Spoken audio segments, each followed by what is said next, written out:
Hi, in front of me is Xiaomi Redmi Note 9T, and today I would like to show you how you can turn on or off app notifications from chosen apps. Firstly, access device settings. Now you need to scroll down, select notifications over here, and scroll down again. Now select one of your apps like Gmail and click on the switcher. So Serum is clicked next to it. All notifications from this app are now disabled. You can turn them back on by clicking at the same switcher, but you can also click on one of your apps and manage notifications by clicking on the switcher next to show notifications.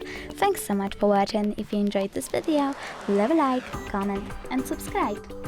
Bye!